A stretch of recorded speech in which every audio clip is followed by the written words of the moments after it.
আমার এই অসময়ে যারা আমাকে অবহেলা করছে তাদের চরণে আমার কোটি কোটি প্রণাম। আর তাদেরকে আমার অসংখ্য ধন্যবাদ। কারণ কি জানো, তাদের ওই সামান্য অবহেলার কারণে আমার জেদটা না আরও দ্বিগুণ হয়ে যাচ্ছে। আমি জীবনে আরও কিছু শিখতে পারছি, আরও উন্নতর দিকে এগিয়ে যেতে পারছি। তাই তাদেরকে আমার অসংখ্য ধন্যবাদ।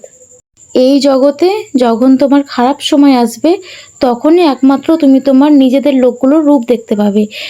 নিজেদের লোক, তারপরে কিছু কিছু বন্ধু বান্ধব আছে, তাদেরও রূপ কিন্তু দেখা যায় এই অসময়ে। কারণ কি জানো, তোমার যখন ভালো সময় আসবে তখন সবাই তোমার সঙ্গে অনেক ভালো ব্যবহার করবে, কিন্তু তোমার যখন অসময় আসবে তখন তাদের রূপটা তোমাকে সে দেখিয়ে দেবে। আর আমাদের মতো মানুষদের উচিত যে ওই সমস্ত মানুষের রূপগুলোকে দেখে সেটাকে সারাটা জীবন মনে রাখা। কারণ কি জানো তো, কারণ খারাপ সময় কিন্তু কখনো সারা জীবন হয় না।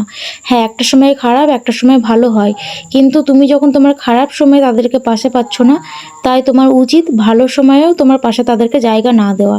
তারপরেও সবার শেষে একটা কথাই বলবো, যে যারা তোমার খারাপ করছে বা যারা আমার খারাপ চাইছে বা অবহেলা করছে, তাদেরকে আমার অসংখ্য ধন্যবাদ।